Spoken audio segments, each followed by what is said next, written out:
It's debate night, but we're not in Milwaukee.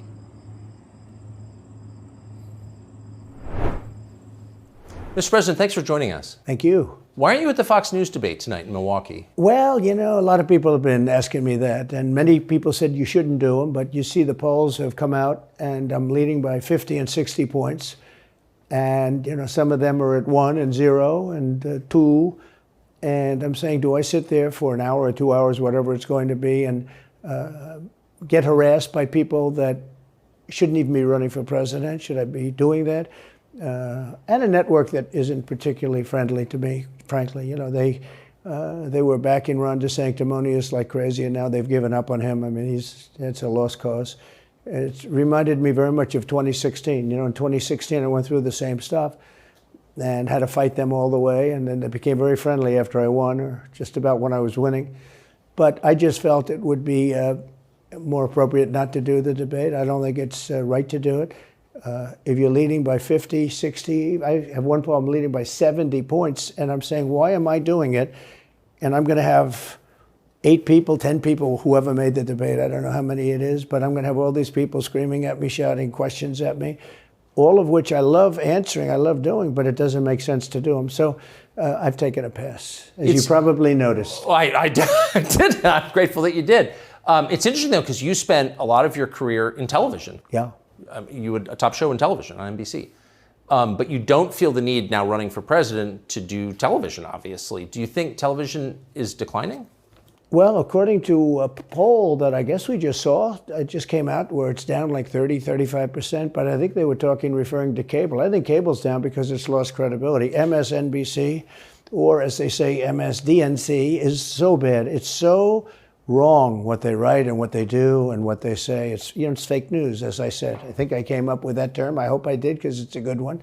It's not tough enough anymore. It's corrupt news. You know, really what you do is call it corrupt news, but somehow that doesn't play as nicely. But it is corrupt news. So you have MSNBC and you have CNN, who's absolutely doing no ratings at all. I mean, they're dead. But they're doing none because they don't have credibility. They really don't have credibility. Fox is way down, as you know. And the good old days are long ago. I will say this, it could come back, but they just don't have a lot of credibility. Tucker, you know that perhaps better than anybody.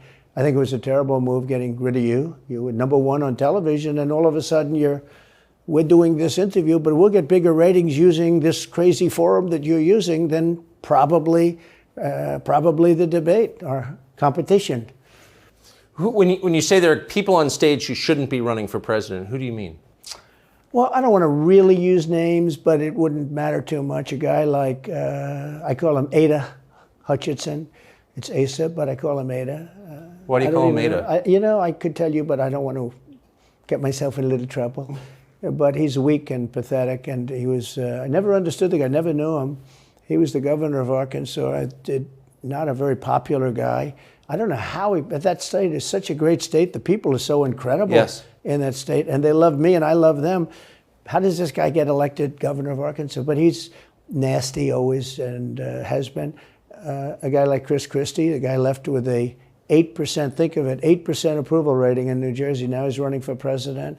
And he runs solely on the basis, oh, let's get Trump. He's like a savage maniac. He's like a lunatic. And that's all he talks about. His poll numbers are very, very low. He's about 2%. What's he like? You know him well. No, I've been friendly with him over the years, but I couldn't give him a job because I just never trusted him very much. I was just never one of his people that really trusted him. I never gave him the job. And that's one of the reasons he feels so hurt and so betrayed. And I understand that. I really do. I understand it. But I never gave him. You know, he wanted to be different things. He was looking at different elements of the administration, and we decided. I didn't want to do it, and now I'm glad I did, because you see. But you know, we had some great people. I had great people. We'll have even better people if we do this, because now I know Washington. Before I didn't know Washington, but guys like Bill Barr were terrible. I mean, they were, I would say, Bushies. I say that with respect to the Bush family, but they were Bushies, and it doesn't work out for us. It was clear, this is kind of far afield, but it was just interesting. I read Barr's account of his time. He wrote a book about it, right? His autobiography. And in it, he lies about Jeffrey Epstein's death clearly lies. Do you think Epstein killed himself sincerely? I don't know. I will say that, he was a fixture in Palm Beach. Yeah. I don't know what Barr said about it either. I have no idea what he said. What did he say? He killed himself, probably? He said he killed himself and that they were going to do this investigation. They never did the investigation. It's never been public. Well, and they hid it. And why are they doing that? And clearly Barr knew. But why would Bill Barr be covering up the death of Jeffrey Epstein? Bill Barr didn't do an investigation on the election fraud either, okay? He said he did, and he pretended he did, but he didn't. McSwain, the U.S. attorney in Pennsylvania, Philadelphia, said Barr just wouldn't let him do it. It was crazy. Barr became so petrified, so frightened of being impeached. They were going to impeach him. I don't know if you remember it. Yeah. It's not a big moment in history. But they said, we're going to impeach. They play a much rougher game, the left, the lunatics. And they were going to impeach Bill Barr, and he was petrified. Now, how do you not get impeached? Don't do any of this stuff. But he didn't do the job there. I don't know what he did with Epstein, but possibly he didn't. Do you think it's possible that Epstein was killed? Oh, sure, it's possible. I mean, I don't really believe. I think he probably committed suicide. He had a life with, beautiful homes and beautiful everything, and he all of a sudden he's incarcerated and not doing very well. I would say that he did, but there are those people. There are many people. I think you're one of them, right? But a lot of people think that he was killed. He knew a lot on a lot of people. He was killed. You think so? I think the closer you look, I'm not a conspiracy person at all. I believe everything I hear.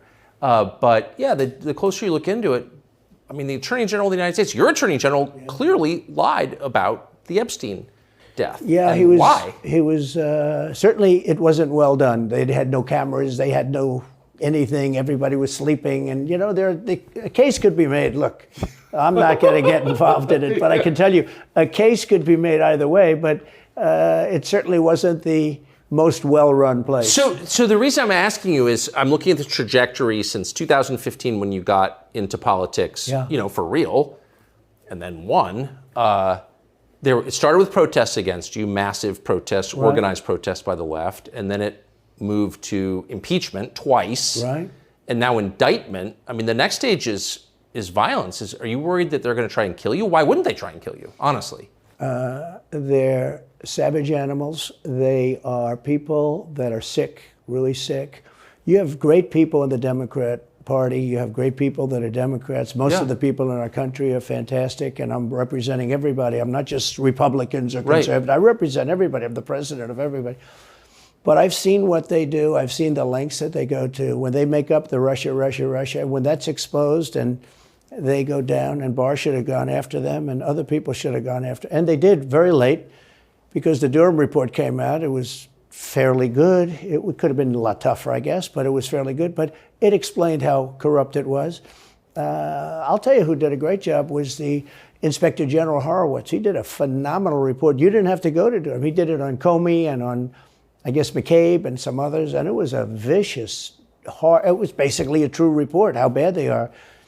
But these people are sick people. These are people that I think they hate our country. You want to know the truth. When you see open borders, when you see these policies that they have, and so many other things, it's so sad to see. We have a country that's very fragile right now. I've never seen, I will say, look, I ran in 16, which was 15, but I ran in 16, election in 16, and there was tremendous spirit. In 20, there was even more spirit. We got millions and millions more votes. It wasn't even a contest. People said, well, what'd you think of 20? I said, we did much better. We did. You got to base it on the number of votes. We got many more votes in 20 than we did in 16. But the election was rigged. It was a rigged election.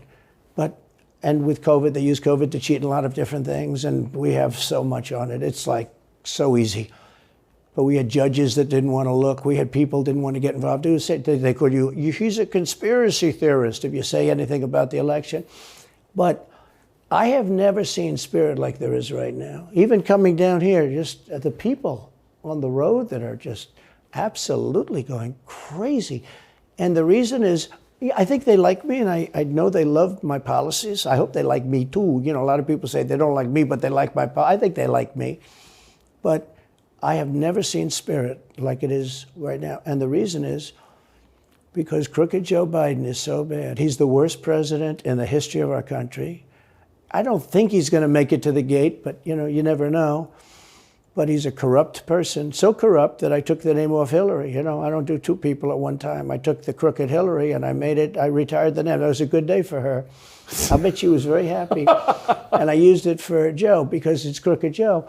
But Joe is really... But you don't think he's going to make it to November of 24? Well, I think he's worse mentally than he is physically. And physically, he's not exactly a triathlete or any kind of an athlete. You look at him, he can't walk to the helicopter. He walks, he can't lift his feet out of the grass. It's only 2 inches at the White House, right? That's not a lot.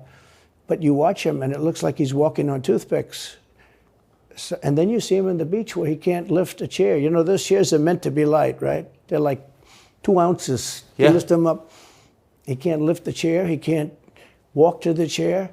And I don't know what they're doing with the beach. This beach is seeming to play a big role, but they love pictures of him on the beach. I think he looks terrible on the beach.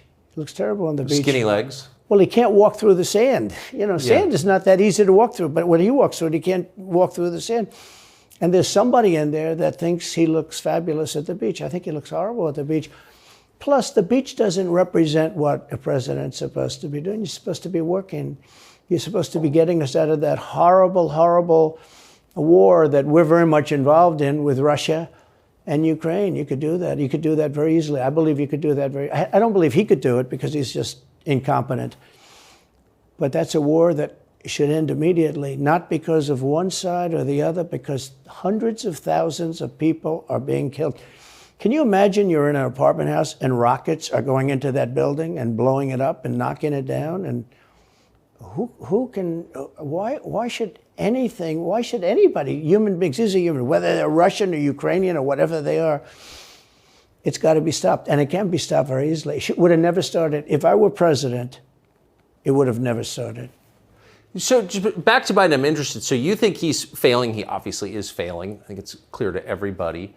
But that would make Kamala Harris the candidate? Well, not really. I guess they'd have maybe a free-for-all. A lot of people say she has to remain for certain reasons the candidate. She has to.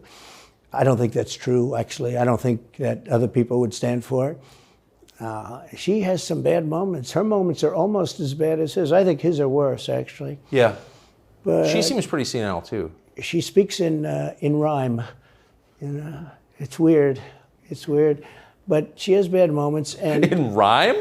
What do you... Well, the way she talks, the bus will go here and then the bus will go there because that's what buses do. And it's weird. The whole thing is weird. This is not a president of the United States future. And I think they probably have some kind of a primary and other people will get involved. Newsom, right? Could be. I always got along well with him, believe it or not. But could be him, could be somebody else. He's got a big load on his shoulders because you look at California, what's happened. But I don't know if the American people really, the people that vote for him, I don't even know if they care. You look at so many of the things that are going on, and people don't seem to be, in the old days, if you had a bad record, it meant a lot. Today, if you have a bad record, it doesn't really mean anything. He looks good, he's a nice looking guy, speaks well.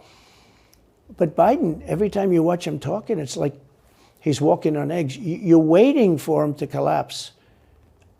And he almost always does. And I got to know the leaders of all of the countries, essentially, but the big ones. And the bigger, the tougher the leader. It's like sort of, I guess maybe that's the way it's supposed to be. But I got to know President Xi of China and Putin and Kim Jong-un, North Korea. Did a great job with North Korea, kept us out of a nuclear war. We would have 40,000 dead soldiers right now. They'd drop a nuke right on top of the military base. But we have 40,000 soldiers over there. And I did great. I got along with him great. That's a positive. The press said, he said nice things about Kim Jong-un. I also said horrible things at the beginning. Horrible enough that he wanted to talk. And we talked and we met in Singapore. We met actually twice. And we had unbelievable meetings. I know him very well. We were in great shape with him. What do you think he and Xi and Putin think of Biden? I think they can't believe it. I think they probably say this is some kind of a system. They had great respect for our country. They respected me. They had great respect for our country when I was there. Every one of them. Look, if you go to North Korea, you take a look at what happened. You know, the Olympics was dead. South Korea spent billions on the Olympics. Nobody was going to go. They didn't want to get blown up. They called me and they said, we are going to let the Olympics proceed. This is North Korea. I said, you should go into the Olympics. Put your athletes in. It wasn't like, you know, they were big on athletes because, you know. Famine. But they went in and they actually participated. And within about 2 days, the entire thing was sold out. And if it wasn't me, that would have never happened. But I got along very well with him, and that's a positive thing. He does have massive nuclear power, by the way. And if Hillary would have gotten in, or if the Obama thought process continued, it would have been a nuclear war, absolutely, with North Korea. He was expecting to go into a war, and it would have been a nuclear war. So do you think the rest of the world looks on at Biden and thinks someone else has got to be running the government? Well, somebody else has to be. I don't think he's capable of doing anything. Look, when I debated him, I said, how come, and this was in front of probably not a friend of yours, Chris Wallace. He was the moderator. Not a friend.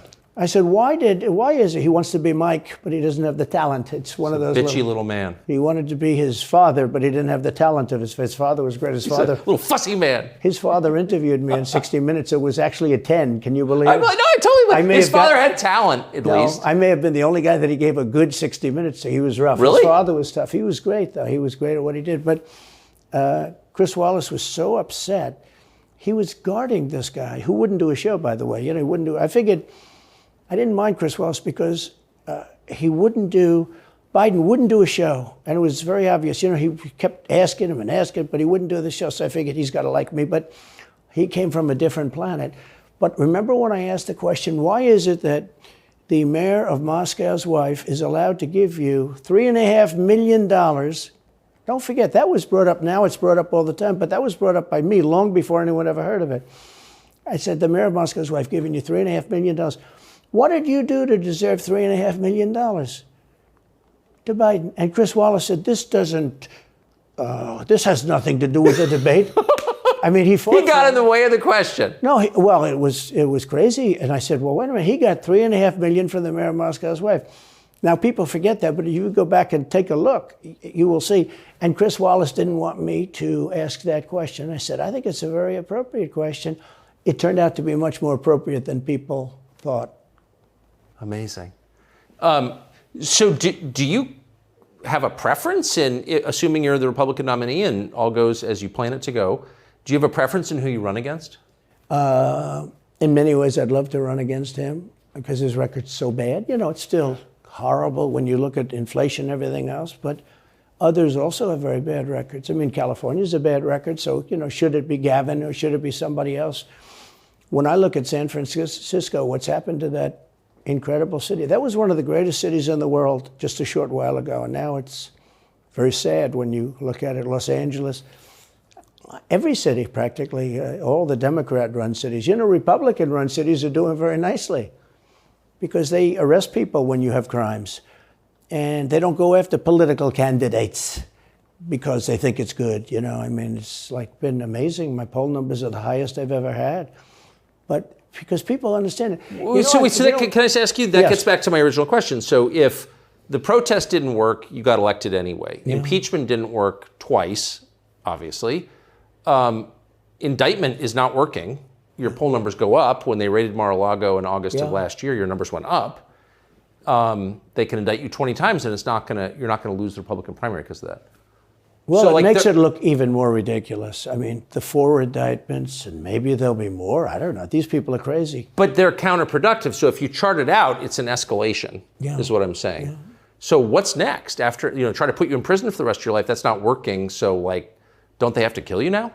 I think the people of our country don't get enough credit for how smart they are. And I'm not sure I would have said this 10 years ago, but they get it.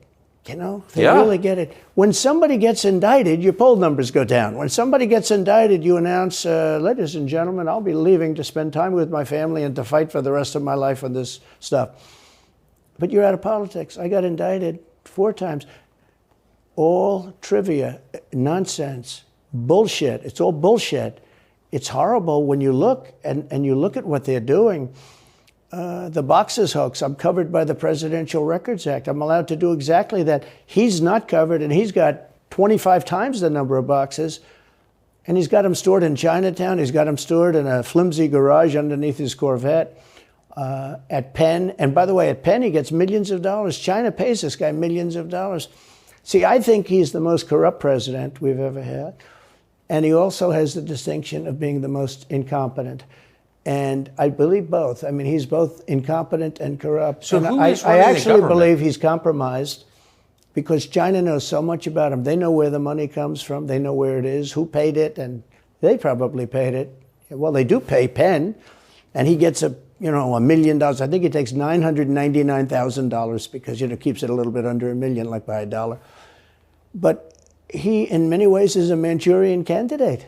We have a Manchurian candidate, and he's afraid to tell Russia to get out of Cuba. He's afraid to tell China to get out of Cuba. He's afraid. China now is building, think of this, China is building military installations in Cuba. The Cuban population of Miami is not too happy because they're never going to be able to go back. And you don't even hear about it. And the worst culprit is the press, the media, because normally, when I first heard that China's building installations in Cuba, and installations means military installations, okay, they said just some communication. They did that on the islands with Japan.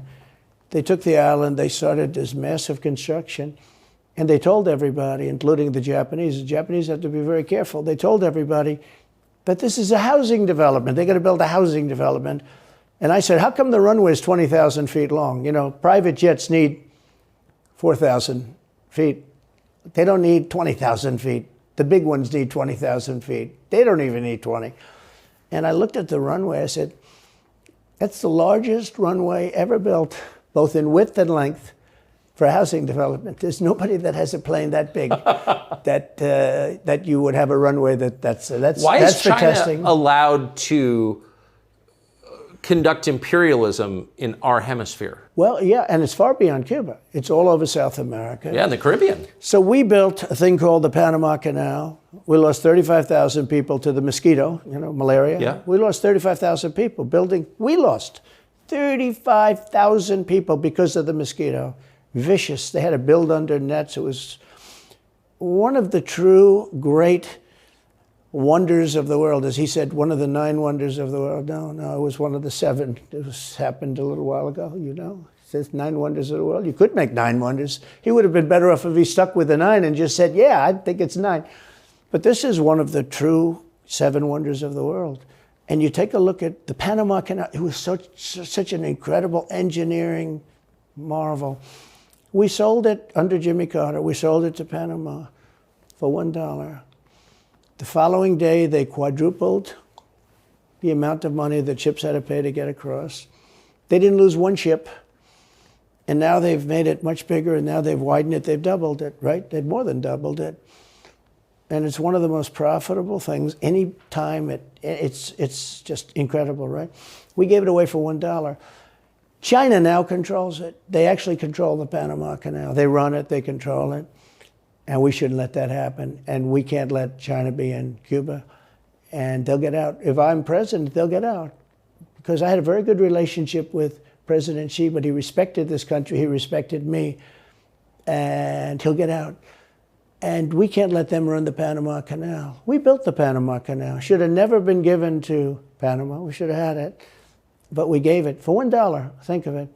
They quadrupled. In one day, they lifted the fees, which are, pretty big, for these massive ships to go through, right? Rather than going around the Cape and through all the tremendous storms, such beauty, it's beautiful stuff.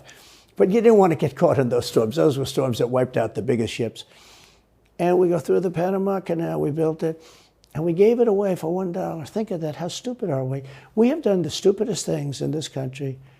And now we have a president that can't put 2 sentences together, can't speak, can't walk, can't talk.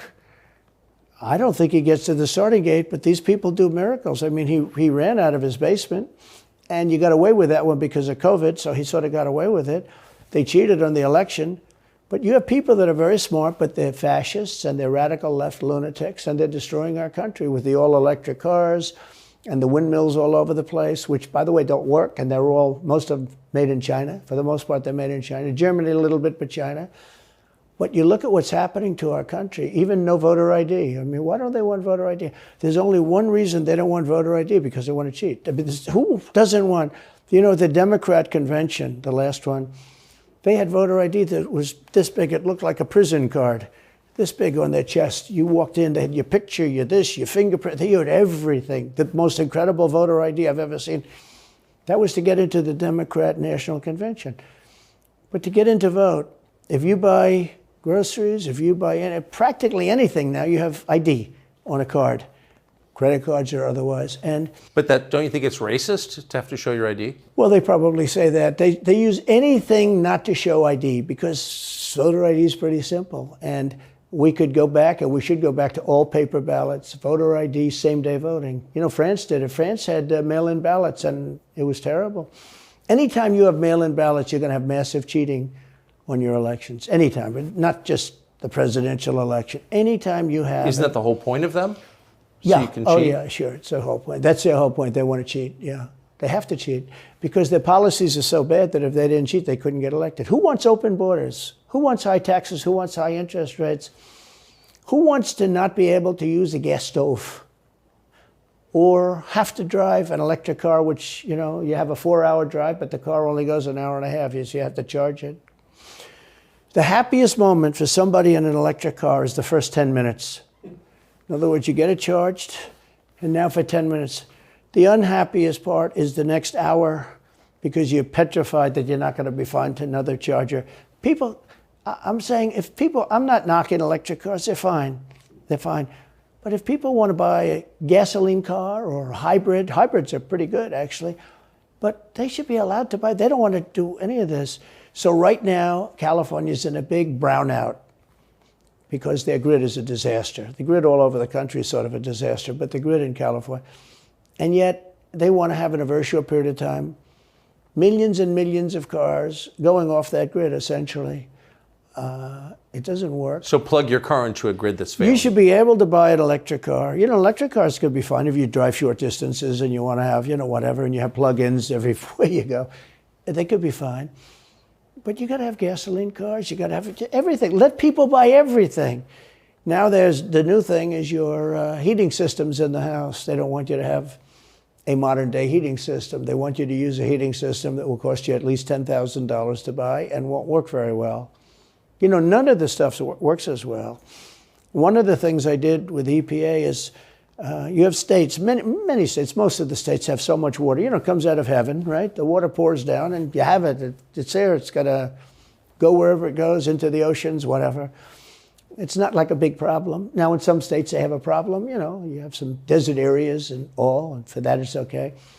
But they have sinks where no water comes out. You turn it on, no water comes out.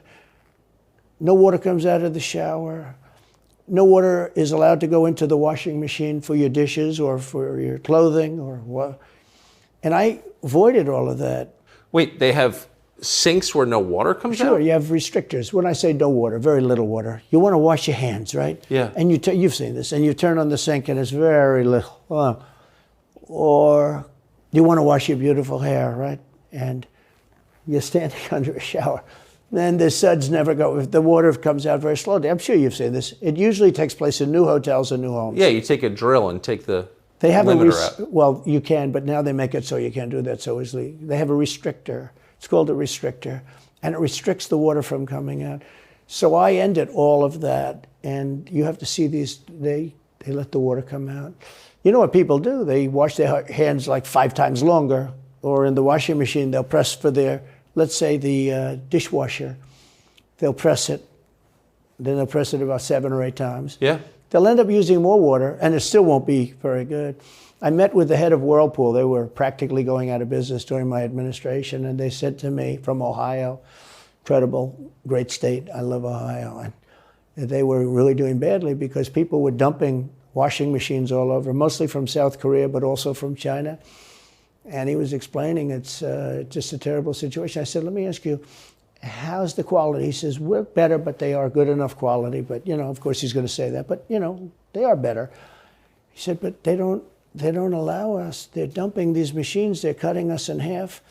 They're killing us. And on top of it, the government won't let us use water in our machines. I mean, he shows me like a quarter of a bottle of water. That's supposed to be washing clothing. And I freed it all up, and I put tariffs on these countries that were selling and the machines coming into the country. And that company went from all the washing machine companies, they make washing machines, they make dryers, they make all of the different machines that do this kind of work, including dishwashers. And they went from a disaster area to being just thriving. But can I ask, they love me in that part of Ohio. Well, I bet they do, but why should EPA, no one at EPA was elected by anybody, yeah. Why do they have the power to decide how much water your washing machine uses? Shouldn't Congress in a democracy get to vote on that? Yeah, you could say that. They do things that are not very... So how do you, that's my question, how do you, if you get elected again, go back to Washington, how do you keep the agencies under control? How do you keep FBI and CIA specifically under control? The way you do it, like I fired Comey, that was a big deal. A lot of people said, and I fired him very early. Somebody said, oh, I wish you would have fired him. There was a real question about firing him. Anyway, you understand, because, when they have a 10-year term, there is a question. I fired Comey. That was a great thing. If I didn't fire Comey, maybe I wouldn't be talking to you, or I'd be talking to you about real estate or something else other than politics, right? That was a coup, in my opinion. That was a very sick deal. That was the insurance policy. You remember the insurance policy? Oh, she's going to win, darling. She's going to win. But just in case she doesn't, we have an insurance policy. And insurance policy was what they were doing. And we caught them with that. That was a very important tweet or whatever it was, text. It was a big deal. That was a big deal. The insurance policy. She's going to win 100 million to 1. That's not good odds. At least they gave me one, right? 100 million to 1. But just in case she doesn't win, we have an insurance policy. And everybody said, that's strange. That's strange. But we caught all that because I fired Comey. Because when I fired Comey, it was like throwing a rock into a hornet's nest, into a nest of bees, and the place went crazy. So when you were president, are you confident that you knew everything, say, CIA was doing around the world? No, I'm not. It's a very interesting group of people. I had very good relationships, I thought, but I was a little surprised when I got out that, things go on. Look, it's... What were you surprised by? I was surprised. I think it's some of the people. I was surprised that there was... I had a group of people. Look, we killed many, using the CIA, I have to say this, very bad actors. We were very good at it. You look at Soleimani, you look at al-Baghdadi, bigger than Osama bin Laden. I mean, Osama bin Laden, but al-Baghdadi did ISIS, and he was rebuilding ISIS very strongly. And that was the CIA that did that? That was really us that did that. Yeah. That was really us that did that. And Soleimani was us that did that, not so much CIA. But we did some very good work with the CIA. But I started, when I looked at the 51 intelligence agents saying that was the laptop from hell was Russia disinformation, when I took a look at that, I said, that's a horrible thing. They knew it wasn't. They knew it was not. And by the way, you're talking about cheating on the election? McLaughlin and Fabrizio, great pollsters, if they said a thing like that plus other things meant anywhere from 10 to 17% of the vote would change. Whatever happened to Mike Pence? You've always been nice to Pence. I've never heard you criticize Pence. You've defended him in public many, many times. He's out there attacking you. What is that? So Mike wants to run for president. You got to understand, in my opinion, Mike Pence had the absolute right to send the votes back to the legislatures. The Democrats and everybody said, you don't have the right. In other words, what I said, is he a human conveyor belt? You mean if he finds fraud in Pennsylvania, in Georgia, in any of these states, Arizona, he has to send them to Mitch McConnell, right? That's right, sir. Well, if he finds fraud, he has to? Yes, sir. I said, so he's a conveyor belt. Boom, put him in. I said, I don't agree with that. And we had some lawyers, not all, we had some lawyers that said, no, you do have the right to send them back to the legislatures to be rechecked. Because if you looked at what went on in Wisconsin, who, by the way, now agree with me, Wisconsin has been virtually, other than the fact they're not allowed to do anything statutorily. But Wisconsin has been, I mean, what they found is incredible. I mean, we won Wisconsin. But Mike Pence had the right, in my opinion, to send him back. Do you ever talk to him now? No, I haven't spoken to him in a long time. I was very disappointed in him. I didn't want to do what Thomas Jefferson did. Thomas Jefferson, it was Georgia. And it was, hear ye, hear ye, the great state of Georgia is not capable or allowed to tabulate their votes. And Thomas Jefferson, who was the vice president, said, is Georgia sure that they cannot tabulate their votes? Georgia is sure. He didn't send him back and have him redo it. He said, we will keep the votes of the great state of Georgia for Thomas Jefferson and his president. I didn't ask him for that. Could have done that too, but I didn't. I thought that would be turmoil. I asked him to send him back to his legislature, to the legislatures, you know, in Wisconsin, let's say. But why didn't he? I mean, you'd worked together for 4 years. You're the president. He's VP. You say you're aligned on everything. I think he got very bad advice. I really do. Now, let me tell you what happened. I sat there with a few people.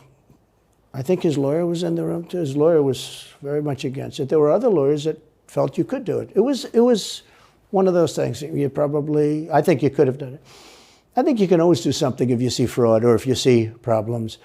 But it's very interesting. So after the election was over, the rhinos got together with the Democrats and they redid the election, so you couldn't do it anymore. So then I called the people. I said, so in other words, you're saying I was right. You could do it. Yes, you could do it.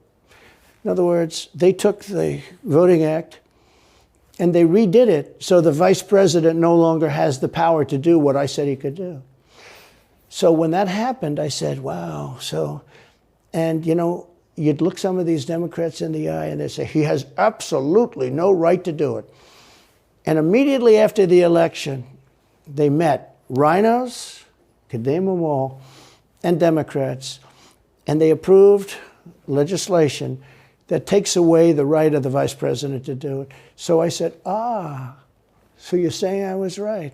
The vice president did have the right to do it, and they said, yes, he did. So if you're saying they stole it from you last time, why wouldn't they do the same this time? Oh, well, they'll try. They're going to be trying, yeah. And not only me, you know. Look, DeSantis is out. I think he's gone. So he was at a level. People have figured him out. He's gone. But if somebody else got in, other than me, they'll go at him just as viciously as they did me. These people are sick. They will go after them. And a lot of people say they won't be able to hold up. I do get credit for holding up quite well, I must tell you. I think it's... How do you do that? How do you get indicted, you know, every week and stay cheerful? I think it's a lot easier because I'm so high in the polls, because it means the people get it. The people see it's a fraud. The people see it. Like this horrible district attorney from just a little while ago, from essentially Atlanta, that's Fulton County. She said, basically, I don't have any right to challenge an election. Well, what about Stacey Abrams? What about Hillary Clinton? What about all of these Democrats that are still challenging my election? The same people that are saying he's challenging an election challenged my election. And they did it with slates. They did it with all sorts of things. They were very bad about it. But basically, they're suing me and they're saying you don't have any right to challenge it. If you challenge an election, we're going to indict you and put you in jail. So what they're doing is they've weaponized, and don't kid yourself, the DOJ and Biden and the whole group, they're watching all of this stuff. They love the local stuff. You know, the DA in Manhattan. Not only that, they put one of the DOJ top people into the Manhattan DA's office to run things. They don't even have a case against me. It's not even a case. Everyone says, even the Democrats say, you can't bring these cases. You have no case. The Attorney General or the District Attorney, Fannie Willis, in Atlanta, she's getting killed. Basically, she's saying Trump doesn't have the right to criticize an election. But you've been around long enough now. You've seen many elections criticized. I mean, Hillary Clinton goes crazy. Every time she talks, she says, he's not the president. Jimmy Carter said, he's not the president. Well, I am the president. Hillary Clinton called me, by the way, at 3:02 in the morning to congratulate me the night of the election. Did her voice crack? Well, her voice was, it's very different, I will say. I won't get into that. But what do you mean? Her voice was very different. Don't forget, they were all celebrating at 5 o'clock in the afternoon. And I came home and I said, I think we won. I felt we won because the rallies are so big. We'd go to Wisconsin and we'd go to Georgia. We'd go to different states. In Michigan, we'd have rallies. In Pennsylvania, we had 58,000 people in Butler. And I said, how are we losing this? How do you have a rally where you have from 50 to 100,000 people, many of them? I did 7 a day for a couple of days. That's a lot. That's a lot. These are big rallies too. And I didn't hold back. I didn't say, let's make them let's do abbreviations, right? But they challenged the stuff. Yeah. Hillary called me up and conceded. Now the word is that Obama said you have to do that. But she called up and totally conceded. But now, every time you see her on television, she's saying she's challenging the election. Do you think... So that would mean that she should be indicted, but that would mean also that Stacey Abrams in Georgia should be indicted because she still thinks she won the election for governor. She still thinks that. She's never recanted. And do you think Stacey Abrams will be indicted for that? No, of course not. She won't be. The Democrats don't get indicted for things like that. They don't get impeached. No, it's a different thing. With that being said, yes, I had great support when they did impeachment hoax #1 and impeachment hoax '2. Jim Jordan, the House was fantastic. And actually the Senate was very good for me, other than, Mitch McConnell. I think it's too bad I endorsed him. He was begging, he was going to lose that race, and I endorsed him, and he ended up winning the race because of my endorsement. He was down, he was going to lose to Amy McGrath. She was $90 million in cash, all set to go. She was leading by 3, he was going down. I did him a favor, and then 3-4 months later, he really wanted to impeach me. He's a bad guy. But if you look at what's going on politically, it's so interesting. The level of loyalty is different in politics than it is in normal life, I will say. With that being said, I've had great loyalty also. But the House was fantastic. The Senate was very good. They overrode Mitch McConnell. Mitch McConnell, in my opinion, was trying to get senators to impeach me, especially for the second one. And on the first one, he acted very, very slow. He should have gone much faster.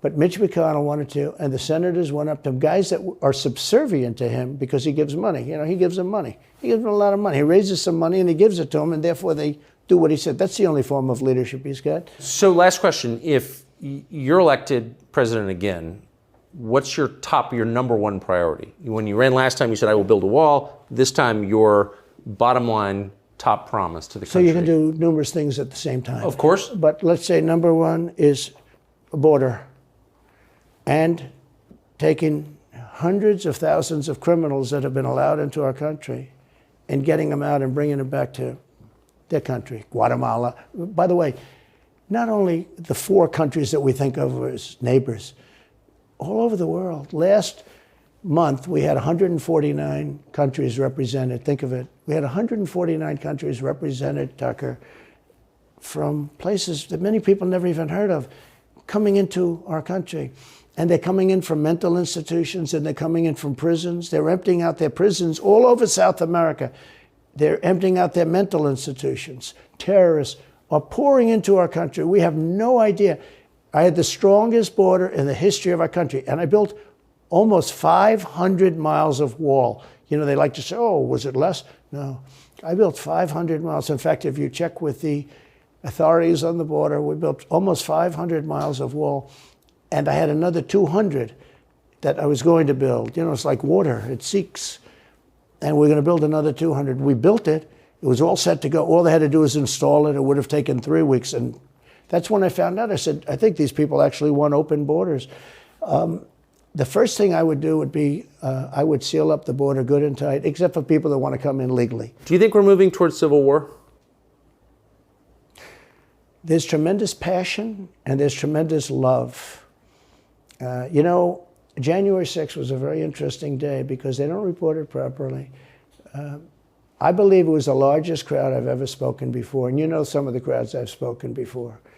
And like July 4th on the Mall. I think they had 1 million people there. But I think that the biggest crowd I've ever spoken before was on January 6th, and people that were in that crowd, a very, very small group of people, and we said patriotically and peacefully and patriotically, right? Nobody ever says that. Go peacefully and patriotically.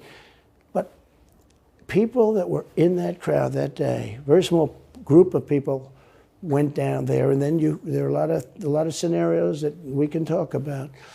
But people in that crowd said it was the most beautiful day they've ever experienced. There was love in that crowd. There was love and unity. I have never seen such spirit and such passion and such love. And I've also never seen simultaneously and from the same people such hatred of what they've done to our country. So do you think it's possible that there's open conflict? We seem to be moving towards something. I don't know, because I don't know what it, I can say this. There's a level of passion that I've never seen. There's a level of hatred that I've never seen, and that's probably a bad combination. Donald Trump, thank you. Thank you very much. Very much. Thank you. That is a bad combination, by the way. Bad combination. Thank you.